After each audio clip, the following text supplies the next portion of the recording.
Karambola. Magandang umaga, Karambola Aliw, Channel 23 at DWIZ 882, March 27, 2026. Biyernes, malapit na ang Holy Week. Ako po si Conrad Banal, kasama natin, Winner Contihin. Hindi pala.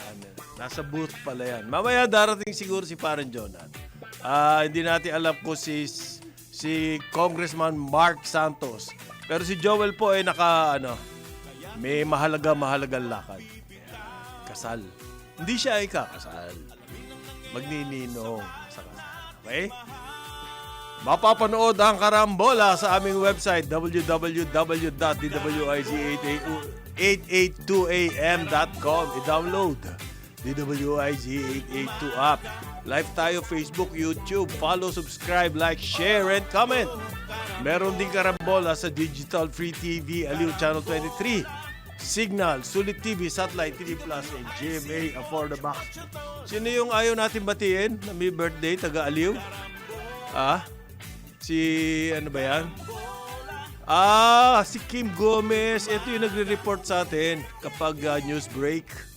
Siya po ay media content creator. Grabe naman yun. Ganun na ba ngayon? Digital media content creator. Apat na salita. Happy birthday, Kim. May pansit? Walang pansit? Di bale.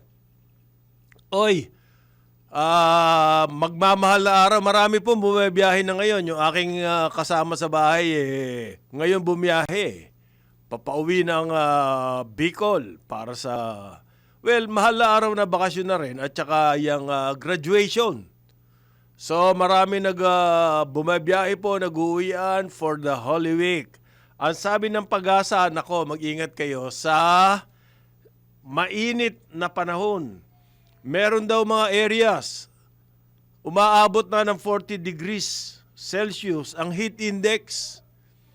Yung heat index po, hindi po yan yung temperatura. Yung heat index, ang pakiramdam nyo, 40 degrees. Pero hindi 40 degrees ang temperature. Danger na yan. Danger zone yan, 40 degrees. Paalalahan ako kayo. Ano po yan? Extremely hot ang inyong pakiramdam. So may mga risk, cramps, yung exhaustion, heat stroke. Pwede na kayo magka-heat stroke sa ganyang klaseng heat index. So ingat po tayo. Ano ang mga pwedeng gawin? Pag nagkakaroon kayo ng ganyan, heat stroke, kailangan po palaging inom ng tubig. Kung di man inom ng tubig, kung hindi man yung mga inuming may tinatawag na electrolytes. Ano po ba yan? Yung mga, halimbawa yung Pocari Sweat. Yung mga ganyan. Nakakatulong po yan. Kahit hindi kayo nauuhaw, yan po advice ng mga doktor, kailangan uminom ng tubig. Lalo na yung mga babiyahe. Ngayong weekend, sigurado, bukas. Baka mamaya lang, marami na yan. Nagsisilakad. Okay. Kailangan po, kung nasa labas kayo, pag nakaramdam kayo ng ganyan, humanap agad ng lilim. Para bumaba yung pakiramdam nyo ng heat. Or kahit nasa loob kayo, kailangan medyo presko. Mahangin. Ventilated ang lugar, no? I-limit daw po ang inyong mga activities outdoor. Between 10 a.m. and 4 p.m. Yung 10 a.m., yung before 10 a.m., ayos pa. After 4 p.m., maganda pa yan. Pero yung pong kasagsagan ng init, yung 10 a.m. to 4 p.m., yan po ang advice nila. Okay? Wag na kayo mag-sweater. Light clothing. Light clothing po ang suot nyo. Hanggat maaari, yung mga parang kamisetang cotton, ganyan. At loose. Huwag na muna yung pa-sexy, Winner, ha? Huwag na muna pa-sexy po. Paalala lang to dahil alam ko magkakabiyahin na po tayo. Tapos may sinasabi, ang kailangan daw po, halimbawa, kayo sasakay ng eroplano. Aga-agahan nyo na ang punta sa airport. Maski sa ang airport man, NAIA, Cebu International, Davao International, dyan sa Cagayan de Oro, dyan sa Bicol International, aga-aga, Clark, aga-agahan nyo na raw po. Kesa doon sa dati, dahil siguradong meron ding mapupuno din yan. Sabi po ng Bureau of Immigration, halimbawa, okay, pag ganitong panahon, grabe ang volume ng pasahero dyan sa NAIA. Ako'y naranasan ko yan. Whether or not meron po tayong fuel crisis, yung mga bumiyabiyahe na yan, halos obligasyon. Yan. Kundi baka magalit si Mrs. Di ba, Renner? Ikaw ba nagagalit si Mrs. pag hindi ka sumusunod sa tradisyon na lalakad kayo pag Holy Week? Okay? Meron na raw pong enhanced e-travel system. Okay? Ang advice kung kayo ay international lalakad, halimbawa mag-Hong Kong o Japan, uso Japan ngayon yung mga OFW umuwi, nakaipon ng konti, ibiyahe si Mrs. Di ba? Papasyal sa Japan. Kasi yan ngayon na sikat na tourism destination para sa mga Pilipino. Meron na pong enhanced e-travel. Hindi nyo na kailangan pumila doon sa airport. Makakatulong po yan. Consider it. I-consider nyo po yan. Okay? At ang isa pang ngayong Holy Week, yung pong mga cargo trucks, maaari exempted na doon sa number coding. Sabi po yan ng MMDA. Okay? Yung mga cargo trucks, lalo na yung may mga fuel, exempted na po yan. Mukhang ngayong Holy Week, hindi masyadong problemado yung, yung delivery. Magmula Lunes hanggang Miyerkules. Thursday, halos sarado na lahat yan. No? Hindi na gumagana.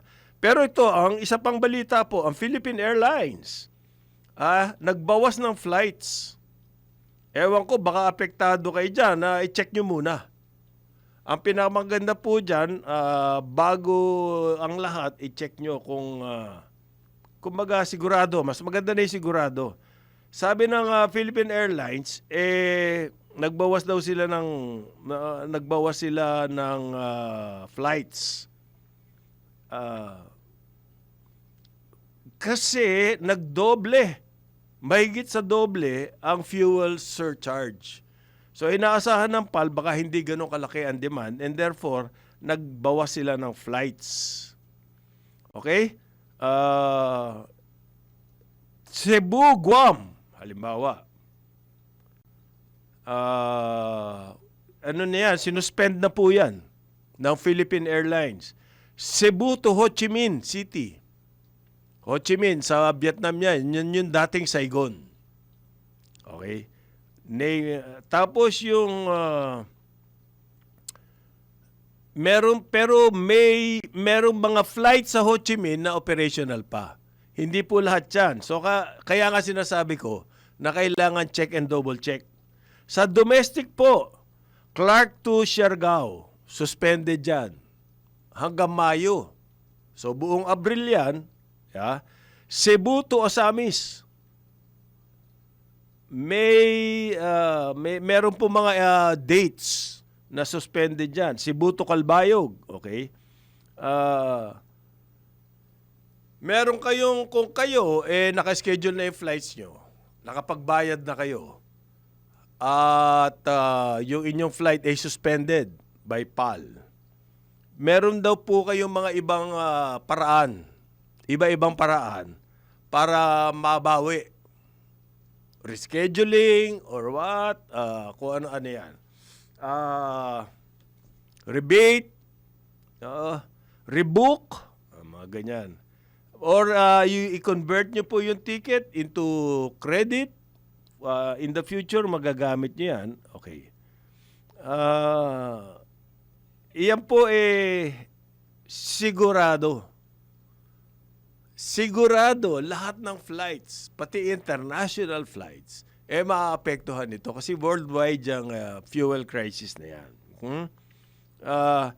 Ngayon, sabi po ng DOH, ang pinaka nakakatakot, tatamaan, sensitive, susceptible. Ganyan yung mga salitang ginagamit diyan sa heat wave o heat stroke o yung mataas na heat index, ang sabi po ng DOH ay yung mga bata at saka yung mga elderly. Kasama na tayo doon, paring Vener. Whether we like it or don't, kasama na tayo dyan. So, kailangan daw po mas lalo mag-ingat kung kayo may kasamang bata sa biyahe o may kasama si lola, si lolo. Hindi raw po pwedeng prolonged ang exposure sa init ng araw. Okay? Yung direct sunlight, yan ang malakas kasi daw po, by biologically speaking, yung ating katawan, ang bata at ang matanda, in terms of biology, mas hindi kaya mag-adapt sa heat. Hindi ka mukha ng mga malalakas, mga umaano pa. Yan, parimener. Kailangan daw po bigyan nyo sila ng schedule. If they insist, halimbawa nag-beach. Okay, bata, anak. Okay, 1 oras ka lang. O 30 minutes ka lang. Tapos pahinga. Inom ng tubig. Pabayaan yung katawan na mag-cooling uli. Okay? Ngayon, ang usually po, yung mga ganyan, hindi naman kailangan magpa-hospital. Ang sinasabi ng Department of Health. Ang kailangan nyo pong gawin, yun nga, pahinga, hydrate, okay, punta sa shade, para bumaba ang temperatura ng katawan. Ang matindi yung heat stroke. Yan po ay urgent. Pag heat stroke, kailangan mapa-hospital. Ano ba yung heat stroke? Naku, karamihan naman po yan, hinihimatay. Yung heat stroke, research nyo, tignan nyo kung ano mga symptoms niyan. Ang sinasabi ng DOH, ang mga hospital ay always equipped or ready. Alam nila ang gagawin nila pag ganyan mga heat stroke. So, kailangan dalhin nyo na. Pero ako siguro, depende sa hospital Dahil may mga hospital na Mona Lisa. Alam mo yung Mona Lisa? They just lie there and they die there. Yeah, Mona Lisa Hospital. Yung mga ganun pero sinasabi po, yung mga DOH hospitals, ready yan. Ano ba yung mga DOH hospitals? San Lazaro, yung Dr. Jose Reyes, dyan sa Manila, PGH, okay. Sa labas po ng Maynila, meron ding mga ganyan. Okay na ba tayo dyan? Solve ka na ron, pare Vener? Reminder lang po yan sa atin.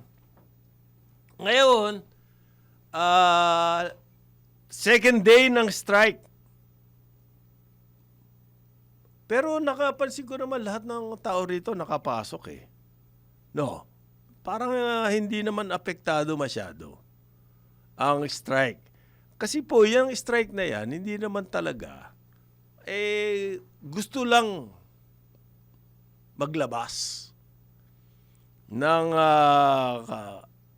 issues, yung kanilang katayuan nito pong mga public transport drivers. Ano yung mga yan? Jeepney, bus, okay, yung mga motorcycle taxi, yung mga UV. Okay, kasama po lahat yan. Ngayon, merong sinasabi, wala namang epekto. Pero itong napansin ko, nagkaroon na rin ng sympathy. Ito po mga drivers. Number one, ang Supreme Court. Ang Supreme Court po ay nag-utos na walang hearing. Ang mga courts in Metro Manila. Metro Manila nga lang ba yan? Teka, sandali po. Cancels work in NCR. Yan po ang utos na. So, maliwanag sa akin na ang Supreme Court, sigurado naman yung mga nagtatrabaho sa mga courts sa Metro Manila, makakapasok at makakapasok yan. Karamihan dyan may sarili sasakyan eh. Hindi ba? Yung mga hindi naman lahat paralisado. So ano po yung purpose ng Supreme Court doon na sinuspend nila? Parang lumalabas sa akin na parang may halong simpatya na. Sa totoo lamang po, talaga naman may pinaglalaban itong mga to eh. Dahil naipit sila eh. 120 na ang presyo ng fuel, tapos walang increase ng pamasahe. Saan nila kukunin yung increase na yun? Galing yan, nung 2025, ang presyo po ng fuel, diesel, ay mahigit 30 pesos lang. So, mahigit 90 pesos na po yung increase. Ay pareho pa rin ang pamasahe. Maski po, wag na kayo mag-isip, hindi na kailangan ng deep analysis dyan.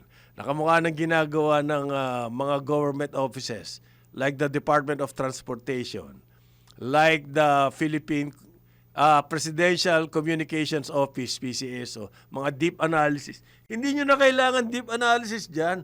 Siguradong talo yung sector na yun.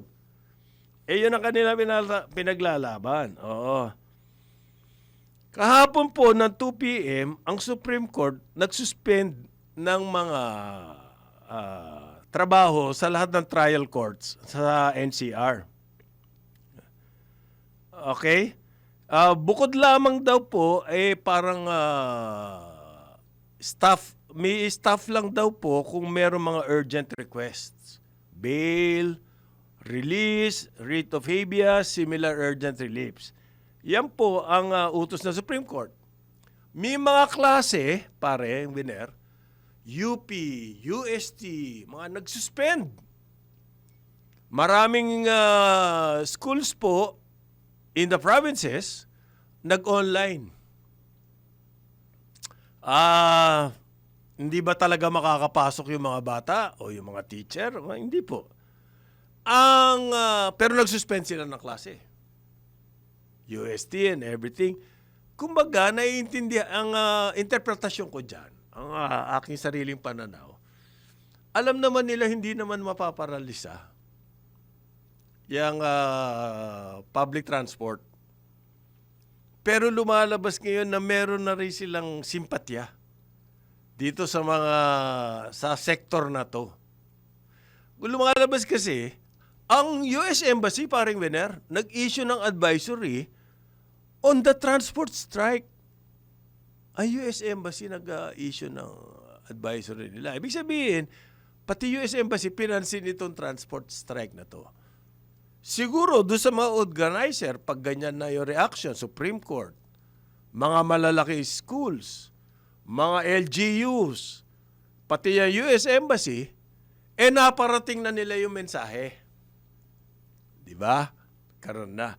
Baka naman makinig na ang gobyerno. Sa ngayon po kasi, Ang mga reaction na nakukuha ko, ang tingin ko, ang mga reaction ng mga government offices, yung ano pa din, nonchalant. Ano ba yan nonchalant? Yung cool lang. Chill lang sila. At yung hindi maiwasan na pagpapel-papel. Halimbawa, bigyan ko kayo ng halimbawa, yung pong report yung press release ng MMDA. Pare ha, MMDA yan ha. Wala kayong masasabi, MMDA yan eh. Yan pong press release nila,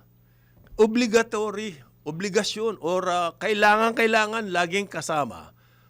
Sabay kino-quote kung ano man sasabihin nila, yung po chairman na si Artes at yung si GM na si Torre. Kailangan ba sabay mo i-quote yan? Sa transport strike report? Okay? Pero yun ang nakikita natin eh. So, kumbaga, obligatory na yan, sa Artes, minomonitor daw nila ang EDSA at saka iba pang major roads in Metro Manila. Kahit walang strike, araw-araw kailangan minomonitor nyo yan dahil MMDA kayo. Dahil may strike, kailangan i-quote siya doon. Minomonitor. Parang may obligatory na magmukhang meron silang measures na ginagawa. Yun ang hindi maganda rito eh. Okay? Hindi nyo puntiryahin yung tunay na issue. Ang tunay na issue, nahihirapan yung mga driver na yan. Okay? Meron daw silang mga closed-circuit television cameras. Kaya na monitor nila yan. Nangyayari dyan. Okay. Dapat nga araw-araw eh. Dapat nga hindi kayo natutulog eh. 24/7 niya monitoring na yan, hindi lang during the strike. Ganon din na sinabi ni GM Torre. Closely monitor the strike and prepare to provide free rides. Ayan. Yan. Pag-usapan natin yung free rides, paring winner. Ang MRT raw, MRT, yung EDSA. Yung EDSA po, ang press release nila ay tumaas. Ay tumaas daw po ang passenger, ang mga riders, ang bilang ng riders dyan sa MRT 3. Okay? Tanungin mo naman kung ilan ang itinaas. Ang araw-araw po niyan, kasi itong DOTR, parang pampalubag loob, ang ginawa, 50% discount sa MRT. Okay? At saka LRT2. Pero yung LRT1, walay yun. Kasi private sector yan eh. Kay MVP yan at saka Ayala yan eh.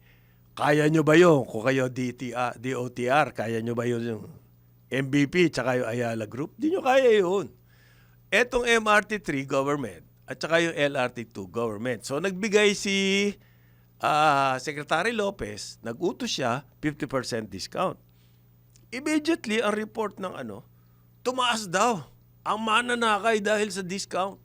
Ilan ang itaas? Ay ilan ang tinaas? 1,000. Alam niyo po, sa araw-araw, ang ridership niyang MRT3 ay umaabot po yan ng mahigit 450,000. 450,000, tumaas na 1,000 at sinabi mo effective yung 50% cut. Marami sumakay sa MRT, yung 1,000. Malay mo kung yun normal uptick lang yun or what. Sa 450,000 versus 1,000 na sumakay, dahil doon sa 50% na inoffer discount na inoffer ni Lopez, therefore napakagaling ng ating Transportation Secretary, naisip niya yan, 50% discount. Sa totoo lamang po, sa yung ridership ng MRT na yan, whether or not may discount, 450,000 plus, yung 1,000 na yun, it doesn't matter. Yung increase na yun. Baka part yan ng daily blip. Hindi mo naman talaga may eksakto yan. 466,000, 470,000. Ganyan ang mga mananakay Depende. So yung 1,000 increase na yun, hindi mo pwedeng sabihin dahil salamat na lamang kay Lopez at mayroong 50% discount. Kumbaga po, lahat na sumasakay ng MRT3, talagang yan na sinasakyan nila every day, whether or not may discount. Yun na yun. Okay? Kasi daw, bago na-implement yan, nasa 452. Bigla naging 453. Yan. Samantalang estimate niya 460 to 475, mga gano'n ang hindi ko malaman kung anong klaseng sip-sip sa boss nila ang sinasabi ng MRT3 na yan. Para masabing napakagaling ni Lopez, naisip niya 50% discount sa MRT3 na wala naman effect. Isa lang po yan, ha? Tapos meron pa siyang free ride. Mamaya pag-usapan natin yung free ride na yan. Isa pang nakakatawang response sa strike. Yung po mga walang pasok ng mga universities, UP, Diliman and Manila, PUP, UST, ang lalaki nito. Tarlac State, Adamson, Sentro Escolar. Okay, mga LGUs po, lahat, both public and private, marami, kailangan online classes daw. Okay? Mag-shift na tayo. Okay. Ayan ba ay dahil sa strike? Dahil sa maraming bagay. Dahil marami po, hindi lang strike. Hindi lang sa strike yan. Okay. Kumbaga, itong strike na to, hindi po ito ang problema. Yes. Ano ba problema natin? Well, yung fuel. Number 1 yon. Ano yung response ng government just sa fuel crisis? Yan ang problema. Pinalalabas ngayon ng DOTR na ang problema yung strike. Hindi. Mali. So naglabas sila ng free ride daw. Yung free ride, Yung mga kolorete nila. Mga, kolorete. Oo. Ilan yung free ride? Well, may 10 bus yung LTO nilabas daw. Yung LTFRB, meron ding mga ilan atang bus. Hindi Shokos. Hindi Shokos, nilabas din. Ewan ko pa rin, Jonat, kung bakit ganun na response ng DOTR dito sa strike na to. At ang sabi, ito pa isa pang bagay dyan. Paano yung mga hindi nag-i-strike? Di kinumpite siya ng mga bus nito. Oo. Di lalo nagalit sa DOTR. Ano ka ba? Ang MMDA nga, hindi nga naglabas ng bus At saka anong ruta ng mga bus na yun? Paikot-ikot lang sila, ganun ba yun? Hindi. Isang ruta lang yung LTFRB. Magmula, Commonwealth, mga yung main, the main. The main yung roads. galing doon, galing sa... Hindi naman po nag-strike yung mga sasakyan dyan sa main roads So anong silbi na mga response ng DOTR? Yun naman Congress daw, nagbigay ng free ride din mula San Jose del Monte hanggang QC. Yung mga ganong hindi na kaya. Ewan ko ba? At binapatulan ng media para malaman na meron ginagawa ito mga government offices na to. Okay. Sumali na po yung mga motorcycle taxi. Sa strike. Dito sa strike. Ano ibig sabihin nun? Talaga nakakaramdam sila ng matindi.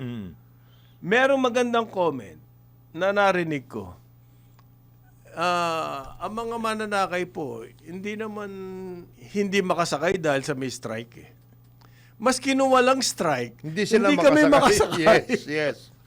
So, baka clue sa inyo yan, Secretary Lopez.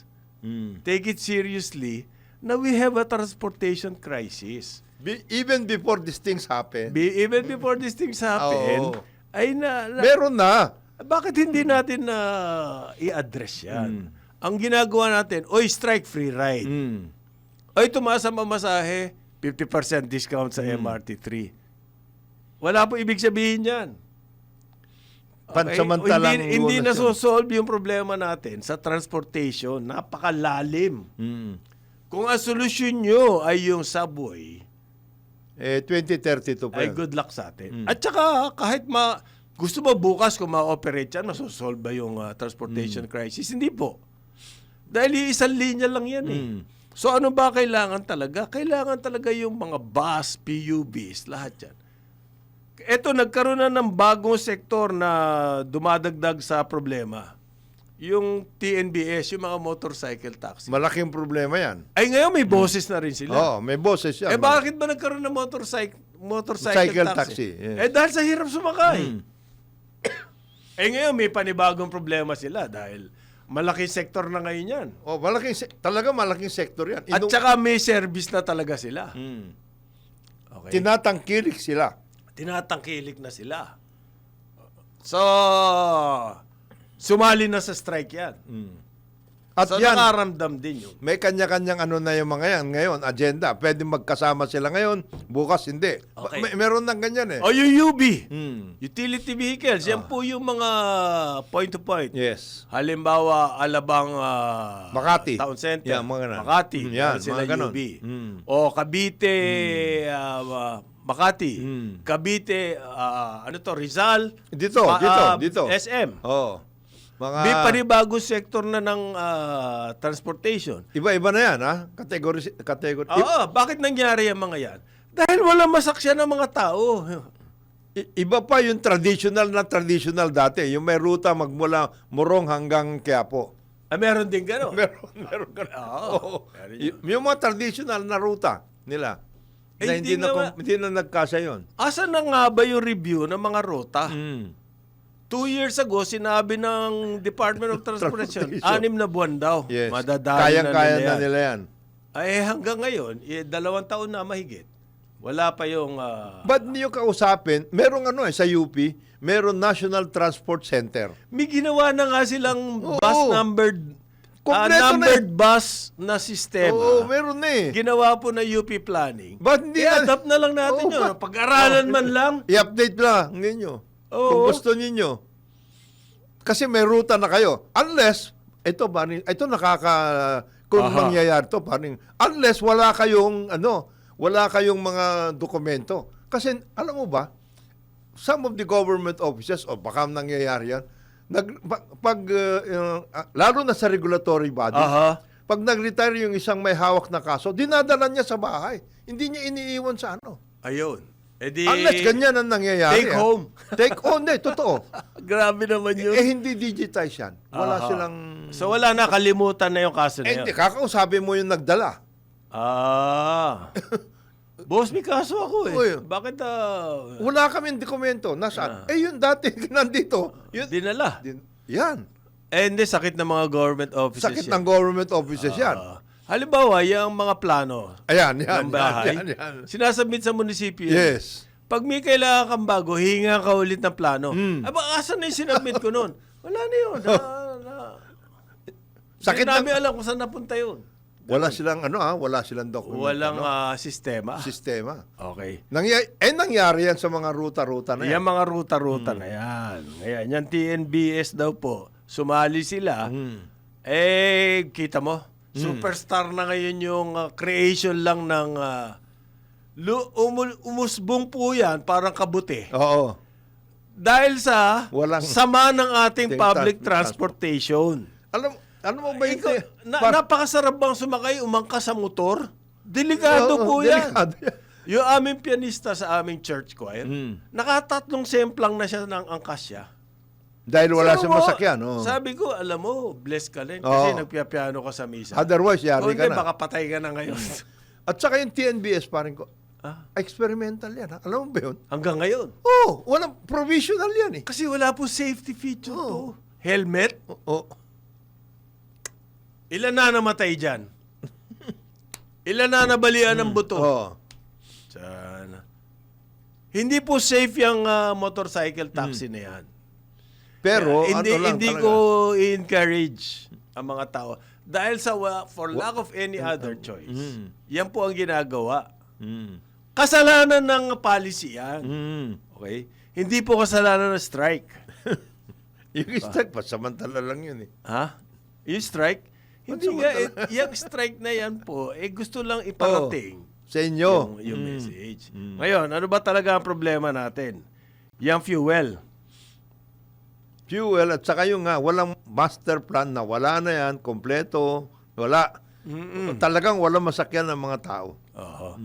With or without the fuel crisis, Oo. may transportation crisis tayo. Tama. Ngayon, nakadagdag lang yung tumaas ang fuel Yan. at nahihirapan yung mga driver. Ano ba talaga ang sitwasyon?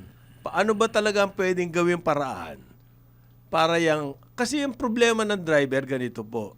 Sabihin natin hindi tumaas ang fuel. Hirap pa rin silang kumita. Oo. Bakit? Traffic. Mm. Ang window lang po nila talaga ay yung rush hour. Kung rush hour, dapat siya mas marami lumalabas. Pagkatapos ng rush hour, papahinga na yung iba. That's in an ideal world, ganyan. Ay hindi po itong mga driver na to, maghapon silang nasa labas kasi boundary system sila. Pag rush hour, lalabas sila lahat, kulang pa din ang masasakyan. At saka kulang ang kikitain nila dahil tatrapikin sila. Matatraffic ka. Okay? Ngayon, pag hindi na rush hour, nandun sila, Standby sila. standby, gumagastos ka ng gasolina, hirap na hirap. Kaya nagkaka-traffic pa din kasi tumatambay sila.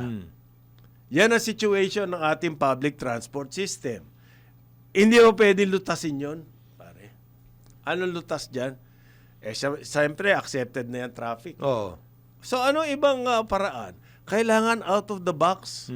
Na thinking na po ng DOTR, hindi pwede yung free ride. Hindi pwede yung discount sa MRT3. Yung walang strike paring Conrad na naka-standby, parang strike na rin yun. Tambay na eh. Masama pa sa strike. Diba? Hindi nalalakad yun. Wala ka nga pinaglalaban, di ka rin kumikita. Maganda pa yung strike. May pinaglalaban ka, kahit walang kita. At least Maganda na, ang kalooban mo. Yung nakatambay ka doon, wala kang kita, wala ka naman pinaglalaban. Ay, naku, napakahirap. Kaya may problema tayo sa ating sistema. Malaking problema ang sistema natin. Baka po dapat yan muna atipagin natin, DOTR. Hindi yun 10 bus. Hindi yung free ride. Hindi yung discount sa... ibigay nyo yun. Oo. Kung kursunado nyo talaga, free ride. Oo. Okay lang. Okay lang. Yung MRT3, okay lang. Bigay nyo. Pero gawin nyo din yung ibang bagay. Pwede ba kaya yun, request? Mas sustainable yun. Yung mga Mas matagal na solusyon yun eh. Aha. Kasi matagal po ito, hindi yan itong fuel crisis, baka matapos na to in about 2 or 3 weeks. Baka medyo nagbagsakan na ang oil price eh. Tapos, ang problema, ngayon, ayuda. Problema yan. Oo. Malaking problema ng ayuda. Malaking problema yan. Okay. Oo. Ang hinihingi po ng mga nag-i-strike, ibabaraw sa 51 pesos per liter. Ang diesel, impossible. Patay sila doon. Hindi mo kaya. Imposible po yan. Maski tanggalin yung tax, lahat ng tax. Nasa 120 na ngayon. Plus. Yung tax, pag sinuma mo yun, aabot ka lang ng mga 20 pesos. Oo. Hindi. 6 pesos yung diesel na excise. Plus VAT. Tapos yung VAT, kung tanggalin mo yung 20 pesos, paano aabot ng 51 yun? 100. Hindi pwede. As a matter of fact, ito nga dapat tignan nila. Kung yung mga driver, binigyan na nila ng 1 peso increase, baka mas gusto pa nila yun eh. Yun ang anong solusyon dito? Yung 1 peso increase, at saka po yung ayuda. Yung ayuda kasi, hindi pwedeng, tama yung sinasabi nila eh, it's not a permanent solution. It cannot be. At hindi naman po talagang permanent solution ang intensyon ng gobyerno dyan. Sinasabi po dyan, yung ayuda Pansamantala yan. to absorb the initial shock. Kasi totoo naman pong biglaan ito. So, para ma-absorb yun, bigyan namin kayong 5,000. Meron kayong pantawid. Ganun lang yan. Ganyan lang. Ang problema, nagkakagulo ngayon sa distribution. Kasi yung kanilang listahan eh. Malaking problema yung listahan ha. But ang tagal na yan, hindi pa ma-perfect digital age ng Sipin mo yan, papel hindi na. Tapos magsasalita ang DSWD, lahat daw ng mga driver, eligible lang. All eligible drivers will receive. Ngayon, ang tanong po, sino yung mga eligible? Yan. paano nila malalaman kung sila ay eligible? Ang ginagawa po ng mga kawawang mga driver, pumupunta doon sa mga kung saan yung payout Ito, centers. kahapon, dyan, nagtaka ako. Akala ko meron riot eh. Dito, dito Ang sa daming Kapitolyo. tao. Umikot. Isang buong Bloke, bloke. Umikot ang tao. nakapila. Nakapila. Payout eh. Para lang magtanong. Para kasama ba Ay, kami? boss, wala ka rito. O, patay ka na. Ba't hindi na lang kasi i-release yan sa public? Total, wala namang kwenta-kwenta yung mga pinapublish ng mga news ngayon. E di, publish na lang sa... Ito po, dito tayo. Yan. Ayan, oo, ganyan. Hindi ba pwede yun? Pero ang lista... Yung mga LGUs, mas mabuti pa eh. Mas matino pa yung kanilang fuel subsidy. Although, syempre, hindi naman natin alam kung may dumidikit doon. Kasi. Kasi. Ang pinakamaganda mangyari po dyan yung digital Sana. transfer na katagal-tagal na, magmula pa nung pandemic, ay Dapat nagawa na yun. bukang bibig na ng mga government offices. Hanggang ngayon, wala pa. Kayang-kaya yung tumayad yun sa mga pagcore gaming eh. Ako sinisisi ko rin yung mga kabaro natin pare na masyadong kid gloves ang treatment sa mga government offices. Baby. Bine-baby eh. Halimbawa yung pagbigay-bigay ng ayuda, yan. noon pa yan dapat digital. Oo nga. May Pareho listahan. na pandemic eh. Hindi pa digital. Yung may Pasig, tumanggap ako. Oo. Pare, digital ang announcement, pero kailangan ko magpunta doon para pumila. Hindi ba pwedeng bank to bank? Kayo na magdala doon o kaya back to back. Ang problema pa noon, yung unang doon sa galeriya. Doon Ang ang haba ng payout? pila. Talaga. Senior ka na. Nakatayo ka doon. Sa loob-loob ko nga, sa inyo na lang yan 2,000. Kaya baka magkasakit pa ako dito eh. Mas malaki gagastusin ko doon. Ilang taon na yon? Hindi pa na perfect. 6 na taon na yon. At saka araw-araw sinasabi ni Presidente, oy, mag-digitize na tayo. Yung po mga drivers daw na wala sa listahan, Paano huwag yun? kayo mawala ng pag-asa. Magkakaroon din kayo. Yun ang sabi nila. Pero hindi po sure yun. Ito, Karamihan diyan kasi yung mga motorcycle taxi. Parang Conrad, ang tinitingnan pa lang natin dito Metro Manila ito. Paano yung mga iba? Ayun, patay. Sige nga, tignan natin. Baka naman doon mas organized sila, mas digitized sila. Ang LGU? LGUs. Baka. Ito meron tayong 4-piece, meron tayong kung ano-anong ayuda. Ibig mo sabihin, hindi pa Hindi pa digitized natin yan? nadali. Oo. Kailangan qualified pa, eligible driver. Kagaya niyan, yung tungkol doon sa sinasabi nilang mga tricycle. Nauna yun, Nauna yun. Nagkagulo rin Pero yun. marami rin hindi nakakuha doon. Nagkagulo nga. Nagkagulo din. Oo. Dito ngayon, ito motorcycle taxi. Ayan, another. Nagkakagulo yan. Kasi napakadami nila eh. Tsaka hindi mo alam. Sinong partner nila? Ano yung mga partner? Pag may motor ka ba, pwede ka ng Sino ba motorcycle. binigyan ninyo muna ng na app? Lisensya. Yung app. Binigyan nyo ng provisional authority. Sino yun? Ang dami nun. Ang dami. TNBS. TNBS. Marami yun. Ngayon, yung pong tinatawag na presyo. Ayan. Presyo ng fuel. Okay? That's another part of the problem. Kasi yan po ang dahilan kung bakit magkaayuda at kung bakit kailangan magtaas ng pamasahe. Yan fuel. Sabi po ng Department of Energy, hindi nila not even think about it na maglagay ng price control sa fuel. Kasi yan po ang panawagan ng marami. Kontrolin nyo naman yung fuel, price ng fuel. Sabi ng hindi pwede. Price cap. Okay, hindi pwede price cap. Paliwanag nyo Kung bakit? kung bakit tayo, ang presyo, may mga lumabas na analysis pa sa social media, even sa Viber, pinadala na ko niyan. Kinumpara po ang mga presyo ng fuel sa Japan, Korea, Vietnam, Malaysia, Tsaka Philippines, tsaka sa atin. sa atin. Yes. Tayo pinakamataas. Bakit? Mataas lang yung Singapore. Oo. Kasi yung Singapore po, on purpose, tinataas nila yan para private cars, hindi. Hindi. Not to encourage Oo. private cars kasi napaka-efficient ng kanilang public Huwag kayong transport. gumala-gala dyan. Yan. Mataas lang sa atin yung Singapore, which is understandable. Pero tayo pinakamataas Sa lahat. sa lahat. Mm. Bakit nangyari yan? Eh, pare-pareho lang naman tayong kumukuha ng ano. Because of the tax? Isa Hindi. nga tayo sa pinakamababa ang tax sa fuel. Mas mataas yung mga iba. Oh, Hmm. di hamak. Bakit nangyari yun? Ngayon, sabi ng DOE, pasensya kayo, Wala kami magagawa. walang fuel cap. Galing. Pero sabi ni President Clear, pare, kawawa naman daw si Secretary Garin. Bakit? Hindi na natutulog.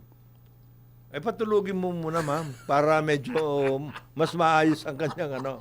Kasi pag hindi Baka ho natu- kaya ganyan-ganyan kalat-kalat ang ating policy, ang mga sinasabi, dahil sa hindi na natutulog natutulog si yun. Secretary. Eh, Patulugin wag naman niyo gano'n. muna. Patulugin nyo. Oo.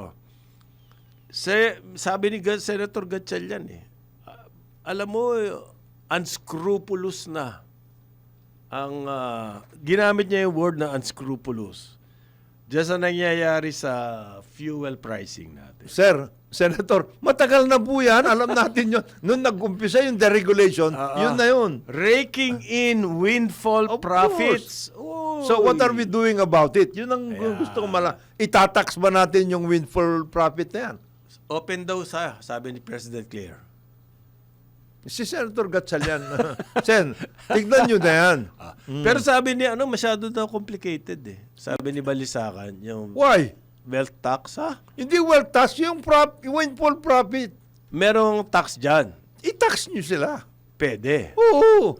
Pero sasabihin nila, confiscatory yan. Hindi po. Eh, ano kayo inverse ang inyong paggamit ng mga operasyon ninyo Ah. Pababa ang world oil price, kayo pataas ang presyo. Sabi po ni doon sa hearing, nagkaroon ng hearing kasi kahapon. Yes. Sobrang Nag-walk bilis. Nag-walk out nga si Senator Marcolete. Bakit? Hindi ko alam. Parang hindi siya satisfied dun sa mga answer. Halos pareho daw ang mga pagtaas nila ng sabay-sabay. At saka halos pareho ang mga taas nila. So, anong ibig sabihin ng monopoly? Kartel. Kartel na yan. Oo. Kung ganon. MPCC, hindi naman pinapansin to. Deregulated ho kami. Ganun. Tayo. Mahirap na. Baka questionin tayo Ano ba dyan. yung isang report natin na isang araw, yung pinansin ng PCC? Malayo sa bituka yung meat. Oo, sinabi Meat nila yun. importation. Meat importation. Ayan. Yun ang... Kasi si King, sinabi niya baka abutin daw ng 500 per kilo ng baboy. Sabi King ni of the road? Sabi ni King. Grabe naman yan. So, ano tong Senate na to? Palabas din? Hindi. All words? Ang suggestion ko kay Senator Gatchalian, kasi siya naman nagdadala ng ganyan ngayon, this is the time to review everything. The oil deregulation. Oil deregulation, transport system, Kailangan etc. po magkaroon dyan ng mga safeguards. Yes. Hindi na pwede yung Against yung cartelization or tendency to cartelize. Cartelize, yes. Huwag mo na natin sabihin cartel talaga. Meron sila talagang tendency toward. Tapos po, hindi ba pwedeng walang price cap pero may mga cap sa kanilang profit? Hindi ba pwede yun? Yun na nga yung sinasabi natin. Okay lang na kayo, libre kayo windfall. magpresyo. Pero- Pero pag lumagpas sa ganitong level ang inyong profit, kung hindi po ba talagang lucrative yung business na yan, napakadami na ngayon ng oil companies. Dami na pare, hindi ko na mabilang. They're trading. Trading company, kayo na nga, kung di ba naman lucrative yan, saan ba nang galing, halimbawa, ang financial cloud, nung Odena, hindi po ba sa Phoenix? Sabihin, lucrative yung negosyo na yan. Walang kalugi-lugi. Meron ka ba narinig na nagsara na oil companies dahil nalugi? Wala. Wala. Walang kalugi-lugi. Bukod nga, at meron pang windfall, fiesta. kailangan tignan yan para sa oil price deregulation. Ang tawag po dyan ay kailangan fair ang pricing nyo. Which is what Why? Kasi basic need yan. Basic po yung oil. Hindi pwedeng puro market forces lang yan. because matagal na natin sinasabi. Nasa linya po yan ng tubig. Oo. Ng kuryente. Maari ikamatay natin pag wala yan. Matagal na sinasabi. Commanding heights of the economy. Commanding heights of the economy. Okay, mamaya pagpatuloy natin yan. Meron ako nakita yung may party list na naglabas nito. Ang presyo po ng diesel dito sa Pilipinas, noong Pebrero lamang, ay 67. Napakataas na nun. Kasi sa Vietnam, 67 pesos. Ang equivalent niyan sa peso term sa Vietnam ay 42 lang. Sa Malaysia ay 45 lang. Sa Japan ay 53 lang. Sa South Korea, mataas ay 63 lang. Mas mataas pa rin tayo. Sa Thailand, 55. Sa Indonesia, 48. Okay? Pinakamataas tayo, bukod sa Singapore na 100 pesos plus, 120 plus. Oh, inabot yung Singapore na yun. Eh dahil talaga namang Gusto purpose nila yun. yan. Okay. Gusto nila yun. Pagka nag-isang buwan na, March, yung 67 pa rin, tindi na nun sa atin. Biglang 130. Tayo. Almost double na, sabihin natin. Ang increase. Sa Vietnam, yung 42 naging 75 pesos. Mataas-taas na rin ang increase noon, almost 80%. Sa Malaysia po ay 60%, naging 72. Yung Malaysia, hindi ako nagtataka, heavily subsidized yan. Oh, tsaka oil producing din yan. Okay. Ang Japan, 71. 71 pesos ang equivalent. From 30, mga 32%. Bakit sa atin? Doble agad. Sa Thailand, ang increase nasa 10%. Sa Indonesia, ang increase nasa 7%. Sa atin, 100%. Kagad. Pwede ba ipaliwanag to ng Department of Energy? At saka anong pwedeng gawin? Wala daw eh. Hindi sila mag-price. Doon nga sa hearing kahapon, pare, medyo nagkainitan eh. Ang sinasabi ni Senator Gatchalian, hindi nyo ginagawa yung trabaho nyo. Dito kay Abad, sino to? Si Rino Rino ba? Abad. Rino, director po yan ng oil industry Management. hindi pa. Kum. Oil industry Oil industry spokesperson. Oil industry Oil Management Bureau. Also known as spokesperson of the AKA. oil companies. AKA. AKA. So ang sabi po ni Mr. Abad, yung kanyang ahensya raw, ay tuloy-tuloy nagmo-monitor ng domestic price movement. So sabi ni Gatchalian, ay hindi lang naman price movement na kailangan nyo i-monitor. I-monitor nyo yung abuses and profiteering kung meron. Ginagawa naman namin yun eh. Sabi Ni Abad. Bakit ganito ganyan? ang situation natin? Kung ginagawa nyo yan. Okay? Meron po ang Department of Energy na kapangyarihan ang pricing mechanism pag time of crisis ay kailangan bantayan. Mukhang hindi malinaw yun sa oil price deregulation law eh. Hindi, ang pwedeng, kung ang sinasabi niyo ay wala na kayong magagawa at market forces sa gumawa kayo ng study. Yung totoong study Ilan ang inventaryo natin dito, ilan ang Ilan ang dumating, kita nila? ilan ang dumating, ilan ang parating, ilan ang forward contracts, etc., etc. Ayan. At ilan ang Windfall. windfall. Yan. Pwede nyo sabihin yon. And then you can bring it para kung wala kayong magawa by way of legislation or by way of executive action, shame campaign man lang. Masabi din sa mga, oy, sumusobra talaga kayo. O yun. Baka Sabi pwedeng po ganun. kasi, ni Gatchalian, parang nagkokopyahan daw po ng Tanggalin mo na yun, Senador. Hindi the nagkokopya mean niya. plots of Singapore, MOPS po ang tawag dyan, mean of plots Singapore. Yan yung benchmark natin supposedly under the law. Mm. Diyan sa oil price deregulation. Okay? Ang ganda rin ng timing niyan eh. Mm. Minsan nga, nauuna pa tayo kaysa doon sa pagtaas ng mean of plot Singapore. Mm. Sabay na sabay. Timing identical. Okay? Ilabas nyo yun. Ilabas Ah. niyo yung Mino Plus. Ano ang ibig sabihin nun? Dapat naintindihan ng taong bayan yan. Paliwanag ng DOE. Oo, liwanag nyo. Ngayon nga, nag-iingat na sila magsalita. Yan DOE at saka yung mga oil companies. Ayaw na magsalita, puro mga sources said na. Kasi hawak din nila yung mga media eh. Mm. Ngayon po, yung excise tax, pagsabayin mo na, yung excise tax kasi 6 pesos ang diesel pare per liter. No? Pag tinanggal mo yon, wala rin ibig sabihin yun sa presyo. Oh, kasi 6 pesos. Ano ba yun? 6 pesos, 130 na ngayon. Kung swerte ka. Yung iba, 130 plus. So, by April daw po, pwede na sila magrekomenda na tanggalin yan. Ako, kailangan pag-isipan na gusto to. Yung tatanggalin nyo yung taxes. Para? Ang oil players po, ang mga oil industry naman, ang gusto nila, ang tanggalin yung VAT para may maibulsa pa sila uli. Ano ba? Hindi ko maintindihan eh.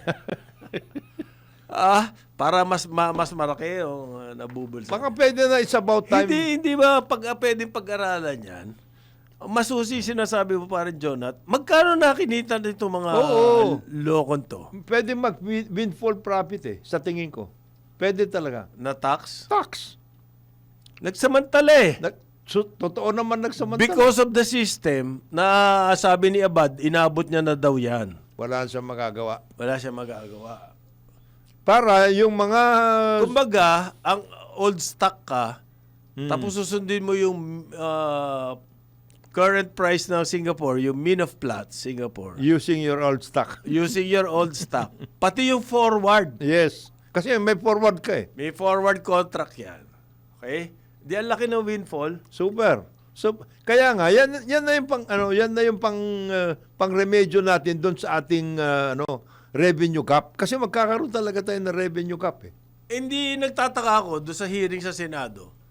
Sino ba nag-i-smuggle ng langis? Hindi ba yung mga oil industry din yan? Hindi po natin pwedeng sabihin na may separate syndicate na nagbebenta dyan sa mga oil companies. Hindi pwede yun. Sino nag-i-smuggle? Sila rin. Ang alam po ng BOC, sila rin yun. Kasi unang-una, hindi mo naman pwede ilagay sa bulsa mo yung oil. Kailangan may depo ka. May depo, tanker. Tanker, lahat yun. Alam na lahat nila yan. Bakit hindi na-touch yan sa sa diskusyon? hearing? Sa sino? Kasi po malaking bagay yan eh. Kung yung 100% nakukuha natin yung oil tax na yan, ang laki na sana ng pera. Malaki. Naipon na yung pera Malaki yan. Na pag ganitong krisis, may ilalarga tayo. Pwede i-subsidize ang fuel. Yes. Bakit hindi nyo pinag-usapan yun? Smuggling. Bakit? Oo. Baka nagka-photo op or I don't know. Pwede. I don't know. Pwede. Nagkaintindihan kayo dyan. Ng photo op. Photo op nyo. Baka nag-buffet na kayo. Ayan ang dyan. Yan ang workout. Kaya nagtataka talaga ako, paring Conrad. Bakit hindi nyo dinidiscuss yun? Alam naman nyo talagang windfall. Ba't nyo yung dinidiscuss? Windfall na sa pricing, with tax and everything, windfall pa sa smuggling. Windfall talaga kayo. Ang problema nila, paano itago yung laki ng kita? Kaya nga Paano yun? Ba't hindi nyo sinasabi yan? Kasi, yan ang trabaho ni Narino Abad. They could have just said, ito talaga ho. An estimate namin ito. Minomonitor naman daw nila yan. Itong estimate namin, sa kinita na nila, as of itong March lang. Ito. Sabi mo. Oo. Hindi, yung buong 2025, ang laki na ng kinita tumibari nun. sila nun Ang laki na ng kinita nila. Bumababa ang oil price abroad, tayo pataas ng pataas ang diesel. At ang sinasabi nila, dahil meron daw nagbabantang giyera. Yan. Tuloy-tuloy ang giyera sa Ukraine. Yung mga ganyan na salita. Okay? eto naman, ang ERC po, sinuspend yung spot market on electricity. Dahil magdodoble ang presyo ata or something like that. Okay? Starting yesterday, sinuspend na po ang trading dyan sa WSM. Yan po yung spot market ng kuryente. Okay? Hanggang daw po mag-normalize na ang market. At yung power na yan, dahil nag-declare si President BBM ng State of National Emergency. Emergency. Sabi po ni ERB Chair, Francis Saturnino Juan, malamang daw po tumaas ng husto ang WSM at maapektuhan tayo. So walang trading ngayon sa WSM. Anong mangyayari sa Ang ibig sabihin niyan, security ng supply ng kuryente? medyo si Chairman Juan na Hindi magsamantala. going through the summer, kayang-kaya natin yan. We will have enough. You don't have to go through the spot market. Okay. In the first place, sir, dapat tignan ninyo na kung ano ba talaga ang sitwasyon ng ating energy sector. Baka mamaya. Ayun na ang kulang dun baka mamaya. A deeper look into things. Yes. Baka mamaya hindi natin nakikita na biglang biglang sumirit yan, tapos tayo. Aha. May clarification daw to mga fuel companies. Dahil nagbayad na sila ng excise tax on their stocks. Tapos tatagalin yung excise tax. Binayad na nila daw yan. Kulang nga yung ano nyo sinishare nyo sa... Paid na raw po yung existing tax nila sa inventory. Okay. Okay. Ngayon, ayaw nyo magbayad. Ganun ba yun? So, i-rebate sila? I-rebate kayo? I-rebate pa kayo? Dapat nga kayo mag-rebate sa mga tao. Clarification lang naman yung kanila. Ikaw naman, pare. Ikaw talaga. Yung nag-declare po ng emergency, marami pong nabukas yan na window. Halimbawa, nagkaroon ng 1 billion itong Department of Agriculture ng contingency funds. Yan daw pong 1 billion nila, quick response fund, ay gagamitin nila para tulungan ang mga farmers at mga mangingisda. Dahil, anong tulong kaya ang bibigay nito si Chu Laurel? Hindi, ganyan sinasabi doon. Ang plano niya, yung tungkol doon sa i-digitize ang funding system. Puro plano na naman Plano yan yun. Plano. Ito, ang plano raw niya, 50 million sa mga mangingisda. Yung 500 million pala, fuel subsidies sa mga mangingisda. Yung 500 million naman, ibibili niya ng fertilizer. Okay. In addition to the existing one. Plano lang yun. Okay? So, yung fuel subsidy, another problem yan. Meron bang listahan na talagang mga eligible na mga fisher folks? Wala. Gulo rin yan. Saan nyo gagamitin? Saan nyo bibigay yung 500 million?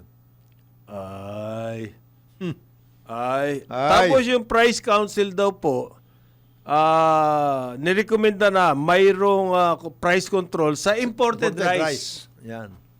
50 pesos per kilo. Saan galing yung 50 pesos? Oo. Tuwan-tuwa pa rin yung mga importer na yan. Ang laki pa rin nakita nila dyan. Ano ba kayo? Para bang ginagawa nyo kami ng pabor? Oo. 50 pesos ang taas. Ba't hindi 20 pesos? Yun ang, King of the Road, 20 pesos. 20 pesos ngayon may 50 pesos ngayon, 50 kayo. pesos sa imported rice. Ba? Ibang klase kayo. Ibang klase. Tuwan-tuwa pa rin yung mga yun. Ibig sabihin, favored ang imported rice? Isa-subsidize nila. Kung gano'n. Tatanggap daw po ng 10K din ang mga farmers, sabi ni... Puro plano pa lang to, ha? Oo nga, yung plano na yan, pag-execute nyo, gulo na rin kayo dahil hindi nyo alam listahan nyo.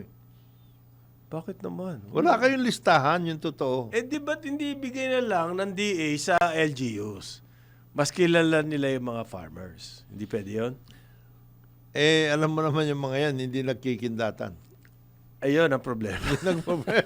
Yan ang problema dyan. Kaaway ng ang LGUs, Oh. gano'n? Hindi naman siguro. Ha? Pwede naman. Oo. Pero wag kayo magbigay ng subsidy 10,000 pesos sa Makati. Baka, Cash aid. Ah, baka wag naman. magbigay kayo eh. Eh, merong urban farming eh. Baka parang yung fertilizer subsidy yan Ah. dati eh. Okay.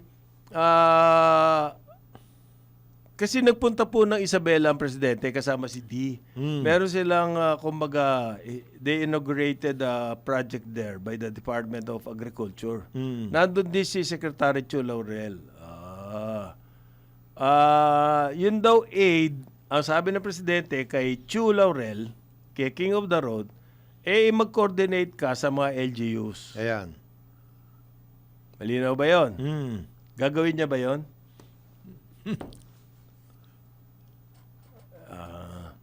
Pero nagagalit po ang mga senador, bakit daw sobrang taas ng binigay na import permit nitong Department of Agriculture para sa mga nag-i-import na sibuyas. Yan naman, that's another issue now. Mhm. Ha? Eh, ang thinking ng Department of Agriculture, kukulangin tayo eh, Ng ano? ng sibuyas. Kaya sobrang dami binigay. Kaya mayroon siyang import permit for sibuyas. Okay. Ngayon, Excessive daw sa onion importation. Okay?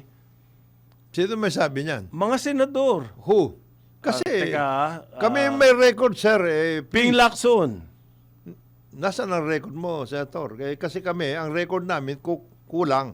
Kulang nga importation. Hindi, kulang ang production natin locally. Kaya bibigay kami ng mas malaking import permit para sa Hindi, sibuyas. naglabas ng data from PSA si Lacson eh. Yung Ang harvest daw ng onion self-sufficiency na.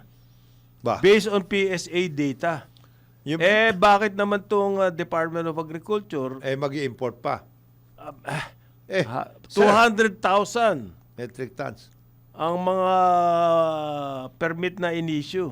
Kasi Senator Lacson, intindihin mo naman, may kita dun sa import permit. Yung PSA, baka nagkamali yan, sir.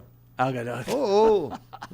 Baka hindi tama yung mga naibigay na data ng Department of Agriculture. 94,000 metric tons daw po ang import permit na ibinigay nitong Department of Agriculture, samantalang self-sufficiency na tayo sa onion. Sa sibuyas. Wala naman shortfall. Nako, Senator. Pinahamak mo. Kaya ba kayo nag-i-import dahil sa kumikita kayo sa import permit? Hindi, pinahamak si Senator Lacson. Pinahamak mo, sir, yung nandiyan sa Bureau of Plant Industry na totoong naglalagay ng mga production natin. Pinahamak mo na. Pinahamak. Matatanggal na yun. Kasasabi lang niya na 94,000 ang kailangan natin eh. Ngayon sinabi niyo self-sufficient. Patay na yan. Wala na yan. Walang trabaho bukas yan. Tatanggalin ni King. Tatanggalin ni King. Malay mo kasama sa sindikato yun. Sino yung? Yung statistician. Hindi PSA ito eh. Kaya nga, nagbigay ka, ikaw, statistician, nagbigay ka ng totoong figure sa PSA. Sabi na ni King sa iyo na 94,000 na in-issue eh. Patay ka na. Patay ka. Patay ka. Bakit ka nagsasalita self-sufficient Oo. ng figure? Dapat dinaya mo, dinoktor mo yung dinoktor mo figure ng konti. ng production. Oo, ikaw naman eh. Yung pinag-uusapan dito, yung 2025 lang. Paano yung 2024? 2023? Ay, nako. Kasi hanggang ngayon, pare, pag pupunta ako sa palengke, nakakita ako nung galing sa China na mga sibuyas, yung kulay-pula. Pula-pula, mesh. Oo, yan. Oo. Siguro, tapos may mga sulat pang Chinese characters. Ay, imported yun. Oo, sigurado. Eh, kung may self-sufficiency na tayo, Ba't meron ganon? may kita dyan eh. Oh, meron. May kita There's dyan. no question. Importation always means something. Otherwise, hindi ka mag-i-import eh. Kung wala kang kikitain. Ano yan? Nag-i-import ka para, ano yan? Charity? Hindi po pwede yun. Okay. Tapos po itong issue ng trimester, Wala na yan. sabi ng DepEd, yun daw pong, kasi may nagtatanong, paano mga private schools? Sabi niya, yung system na yan, bahala yung private schools kung gusto nila i-adapt. Kung talagang bilib na bilib kayo dyan, sa naisip nyo na yan, Oo. dapat i-require nyo sa lahat. Oo. Yan ang pala solusyon natin eh. Magkakaroon na ngayon ng differentiation yan. Mas magaling kami sa inyo. Mas advanced kami. Trimester, kami. kayo, 4 grading periods kayo. 4 grading periods. Ang tawag namin, trimester na. Kayo, grading period pa. Wala. Hindi ba? Ano yun? What is that system? Aha. Tapos may pinakikialaman niya pa yung farm to school roads daw. Hindi na farm to market ngayon. Kasi may farm schools eh. Farm to school roads? May farm schools. Farm schools. Meron. Kaya lang, ilan yun? Yan ang gusto kong malaman. Kasi meron noon, panahon ni Mama Bear. Farm to school links ang gusto niya raw. Yes. Stronger farm to schools link. Kasi agriculture based. Ah. Gusto nila ipakita na sila ay interesado sa production ng agricultural products. Ayun. Kaya may links. School-based feeding program. Meron pa sila sinasabing ganun eh. Because that is Ano ba pinakikialaman nito? Bakit? that is provided for under the law. Yung I feeding program. see. Yes. Okay. Mayroong budget. Ano yung farm to school?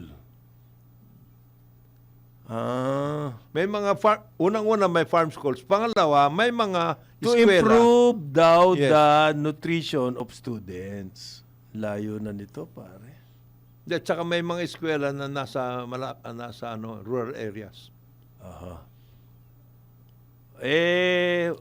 Ito po, yung pulis. Hindi ko ano ba? Ang layo sa bitukan ng Department mga of Education. tinitira nito si Sani Angara? si Secretary Angara. Malayo po sa bituka talaga, sa totoo lang. Ano ba? Nangangampanya ka ba? Ano bang inaano mo? Alin? Yung Yan sa si Sani.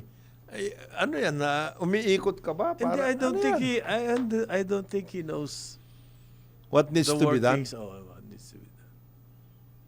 Kumbaga, part lang siya ng committee. Ano yung commission ba yun? Because of that, nilagay siya dyan. EDCOM, Wala naman yung siya EDCOM. experience. Yung EDCOM. Unlike before, let's say, the likes of Corpus. OD Corpus. All his life. Mm. Nasa academe system. Oh, Armand Pabella. Yan. Mga ganon. Alam nila. Ano nangyayari sa Liling school Briones. system. Liling Briones. Oh, yan. Mga ganon. Siliman University yan. To a certain extent, itong si Jesly Lapus. Oh. Okay? Ito, from out of the blue, galing sa Senado, part lang nung commission, yung education, EDCOM to. nilagay na natin dyan. Mm. Parang si Chu Laurel din to. Porkat Pinaiikot ng mga bataan niya dyan. Porkat fishing magnet ka, nilagay ka na sa agriculture. Ito, nasa commission. Nasa EDCOM. Oh. EDCOM. Dito ka na, agriculture. Pare, may balita Ano? Ang dami na kasing acting sa cabinet. Dami. May gitsampu niya. Oh. Madadagdagan pa raw. No? Kasi magkakabalasahan pa eh. So acting lahat. Merong babalik At dahil may- tapos na yung election. Yung election ban. Tapos yung papalitan niya, ilalagay naman sa iba. Kaya acting yung mga yon. May mga acting. Para palang ano to. Parang drama school. Maraming acting. Meron na ba? Meron Wala pa. na. May campaign na? Meron na. Kasi OIC lang yun nandun eh. Nagtataka ako, ang daming Acting? Acting. OIC. Oh, I see. Eto, si Boying na naman. Talaga to si Boying, oh. Sobra ka eh. Si Ombudsman Jesus Crispin Remulla po. Meron daw po silang problema sa Anti-Money Laundering Council. Sa pag-iimbestiga nila dito sa mga corruption. Yes.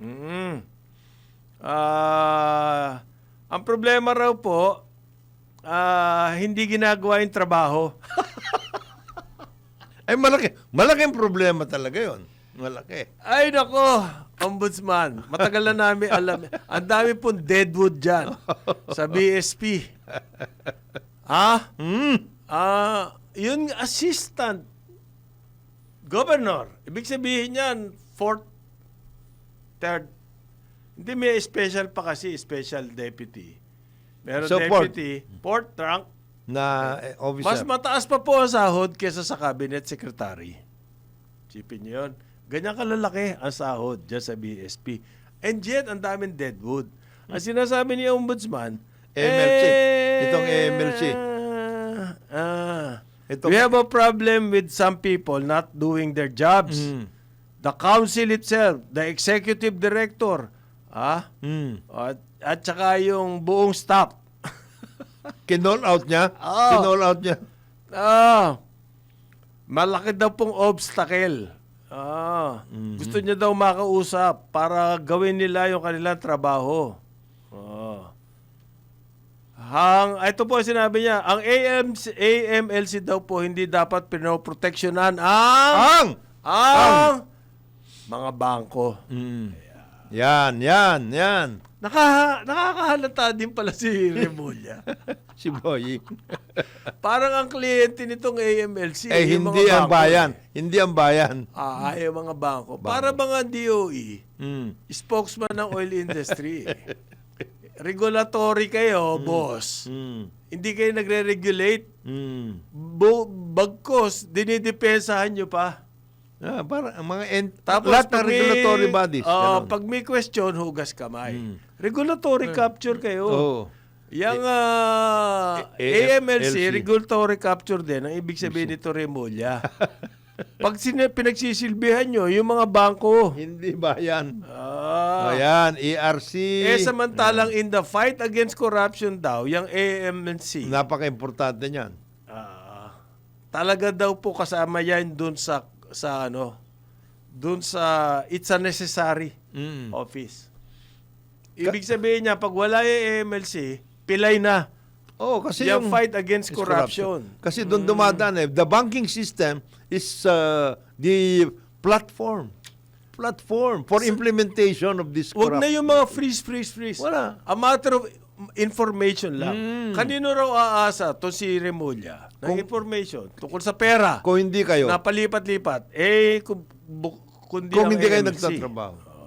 Talagang trabaho, ang mga bangko, itatago nila yan. Kasi malaki kinikita nila dyan eh. Siyempre. Paikot-ikot, ang dami Ibig mo mga accounts. sabihin yung libo-libo, bilyon-bilyon Na lumabas. cash na lumabas sa flood control, ay lahat yun nakatago. Hindi. Ibinaon sa lupa. Nasa bangko po lahat. yun. Bangko ang Paano nakalusot dun yun? Ang dinidiskusyahan kasi ni Ombudsman, paano nagkaroon ng mga thousands, millions, billions of pesos na nakasalampak kung saan-saan? Anda, hindi nyo nakita. Tapos, parang kayo, nagsasabi kayo, ito ang accounts nitong ganitong tao na ito, paikot-ikot. Ba't hindi? Freeze kayo ng freeze. Bakit noon hindi nyo nakita Ba't yan? nyo nakita dati yan? Ngayon nyo nakikita na. May sinasabi siya eh. Kapag gari ka raw sa AMLC, hindi ka pwedeng magtrabaho sa isang bangko. Pwede ba yun? Wala sa batas kasi yun. Wala sa batas. Kasi ganyan ang ginagawa. Okay? Revolving door. Naalala mo yung Bangladesh Oo. case? Case. Ang napuntirya doon, yung branch manager. Walang bank officers na parang siya sumalo lahat. Pinag-fine lang. Pinag-fine yung bangko. Tatawa na lang ng banko. 1 billion. Wala yun. Wala yun. At saka pinayagan Pinayagan magsauli ng pera. Oo. Na bangko sa bangko. Conflict of interest daw yun. Pagkatapos nila ng stint nila sa AMLC, takbo na sila sa bangko. Tapos ang lalaki ng mga posisyon. Mm-mm. Meron bang ito, paring Conrad. Yung mga yan, supposed to be in many of the in all or most of the regulatory bodies. May compliance officer. Meron. Meron. Oh. Governance. Governance. Halos lahat ng offices meron. Meron yan. Ngayon. Anong nangyari ron? Bakit nakaikot itong mga ito? Eh di parang maharlika lang. Suwesweldo ka na wala naman nangyayari. Di ba nagkaroon nga ng issue tungkol dyan sa land bank? Sinabi sa kanya, ang palagi nilang cover presumption of regularity. Ayun. We presume it was regular Regular ba yung makakalabas ka from a branch ng Hindi, billion-billion? may request yung government office, maglabas ng cash, tapos ang sagot nila, presumption of regularity. Billion-billion from a branch? Eh, ba't hindi mo nireport sa board? Ano yun? Yung board, ba't hindi nireport sa presidente? AMLC, anong ginawa mo? Hindi mo nireport sa AMLC. Ano yun? Bakit cash yun nilalabas? Di Kaya ba? mali-maletang cash? Yung ba meron pa pong yung ba update. sinabi ni Ombudsman? Ito si Ombudsman, dami na ngayon Oo. Kakausapin niya. Kasapin niya raw yung MLC, gawin niyo yung trabaho niyo. Boss, talagang kahit anong gawin mo dyan, ang lalaki na sahod eh. Di Boss, ba? ginagawa nila yung trabaho nila. Sila ang bank monitoring Sila tagapagtanggal ng Taga- bangko. Oo, boss. So, yun ang trabaho nila. Please understand. Please understand. Ito naman si Ombudsman. Ginagawa Gusto raw nila. po din niya i-digitalize na ang lahat ng records sa Office of the Ombudsman Ginagawa na nila. Nauuna pa sila. para efficient and kasi po kailangan ng ombudsman clearance. Magre-retire ang government worker, Yes. employee. Clearance Bago may clearance sa ombudsman. Naka po. Yan. Daig pa nito yung Daig pa nito yung pumila ka para sa ayuda. Tindi po niyan. Kasi nga, ang gulo ng records. Ngayon kung digital yan. Ngayon lang nila inaayos yan. Oo. Sabi nga niya noon last week gagamitan na nila ng AI para lang maayos yung kanilang record system Kasi, ang dami po nagre-retire na government employees. Ilan lang naman yung cases. Pero ang requirement, kailangan may clearance ka sa ombudsman. Tsaka ang ginagawa ni Ombudsman, ganito. Pag yung ang kaso mo lang, halimbawa, ay hindi mo sinagot. Official ka, ikaw, hindi mo sinagot yung Yung hindi paratang sa'yo. Hindi mo sinagot yung letter. Letter kasi pwede kang magano sa ARTA Ease of doing business. Okay. Yung hindi mo lang nasagot, kakasuhan ka.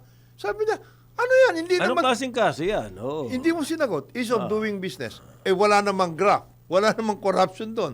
Hindi ka naman dishonest. Hindi mo lang nasagot within 15 days or something. May kaso ka na. Sabi, anong kasong?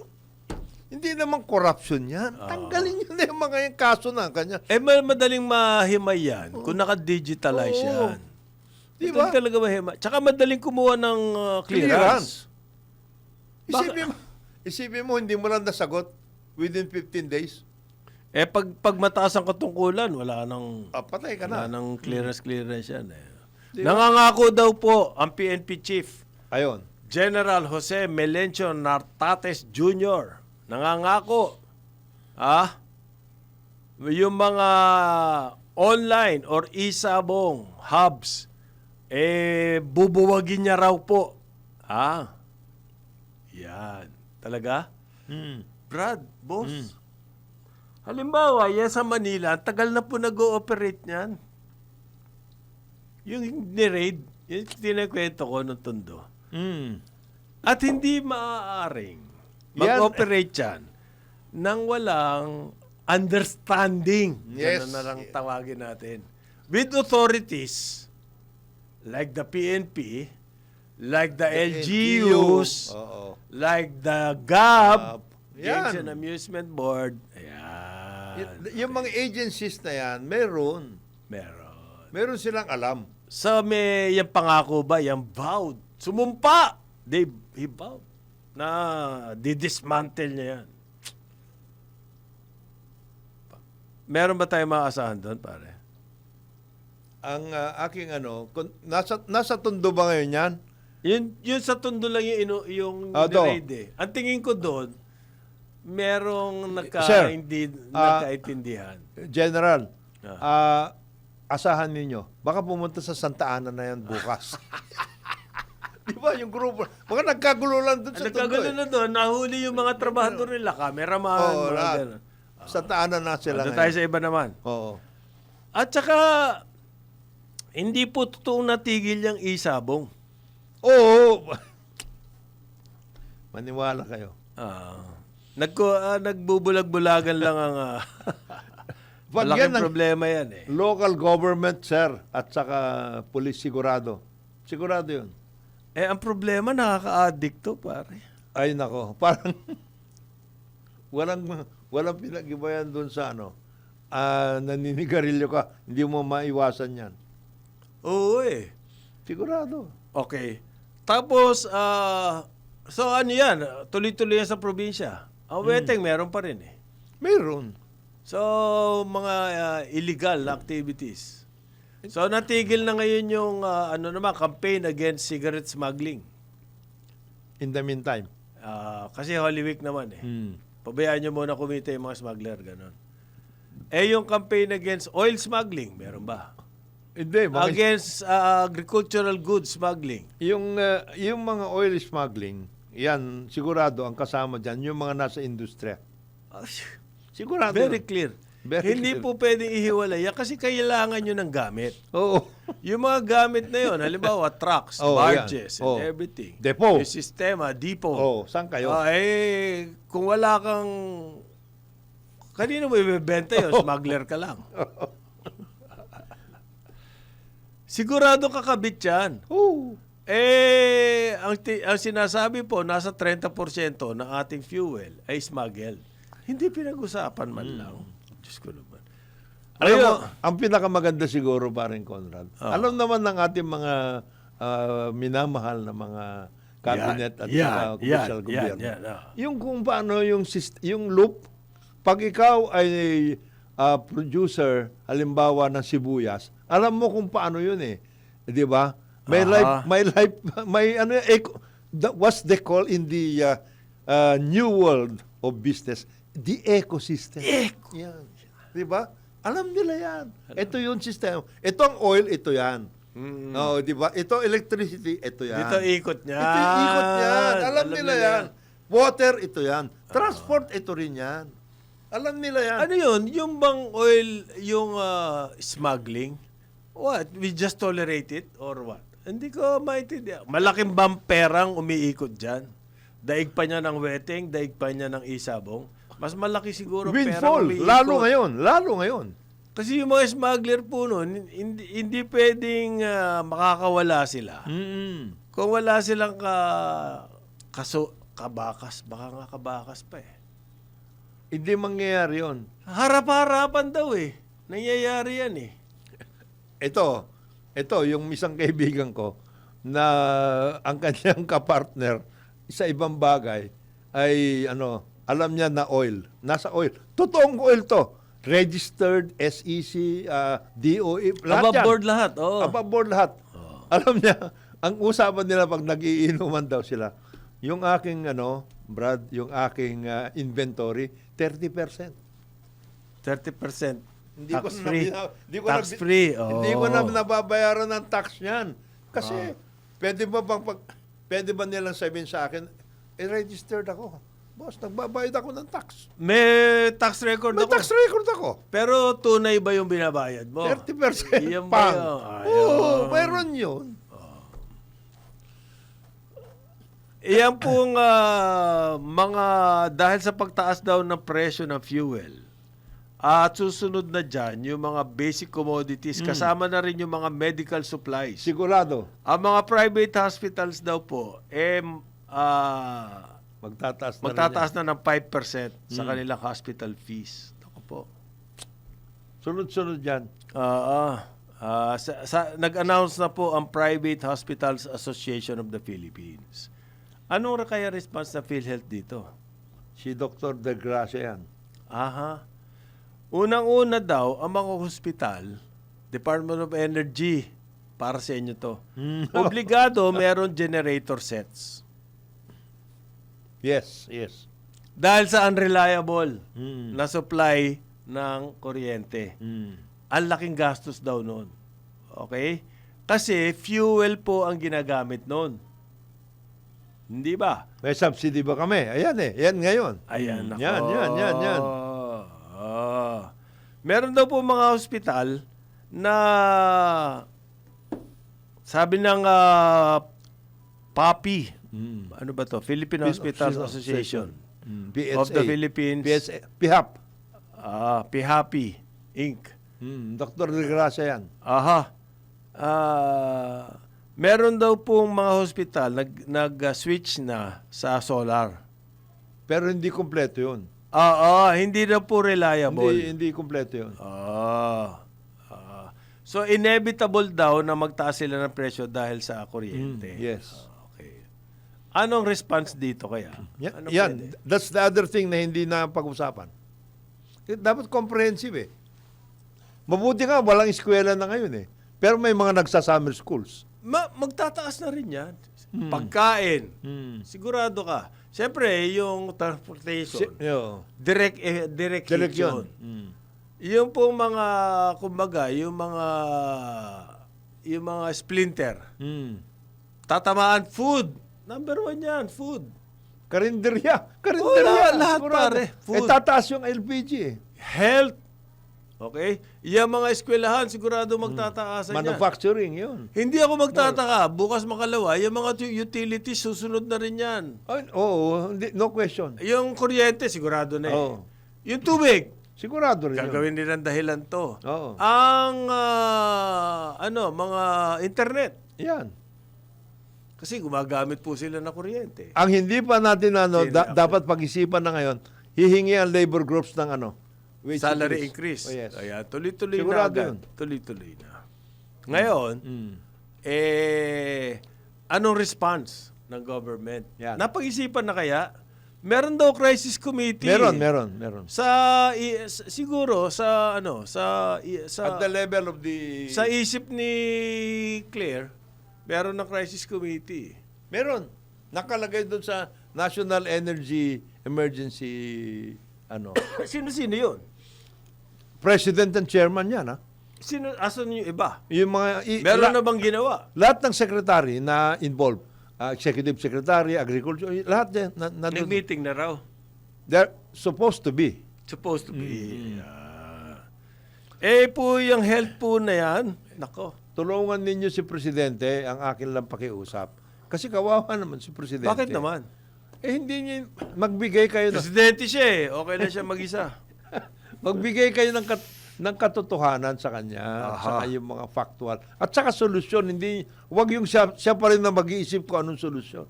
Bigyan niyo siya ng solusyon. At saka siya ang lahat na nagsasalita na hindi naman dapat kung kailangan ng detalye, yung mga bataan niya yun.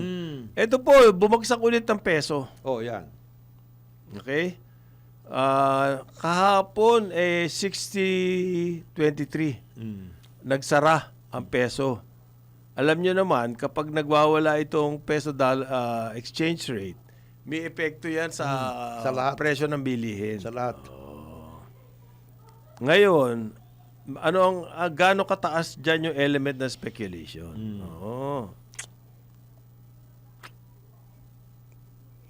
Sino ba ang nakikinabang dito? Di mga bangko rin. Yeah. Pero steady lang yung rate ng BSP. Kailangan po bantayan itong peso-dollar rate na to eh. Kasi ang daming speculation eh. Aabutin yan. Aabutin yan. Sa ngalan ni Jonathan de la Cruz, kung si Conrad Banal, si Joel po, by next week, nandito na. Nag-umpisa lang ho kasi siya ng pag-aayuno at saka pagmumuni-muni. Ganun ba yan? Next week na kasi. Arambola, Aliw Channel 23 at DWIC 882. Pero ngayon, Ito na! nandito na. Parang nakaluksa. Kalugsa. Nag-umpisa na? Oo, Nag-umpisa na nag-umpisa kagad? na. Wala pang Holy Week? Ano ba tawag doon?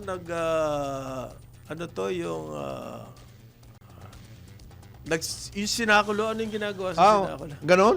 Oo, parang ganun. Parang ganon na papaso niya?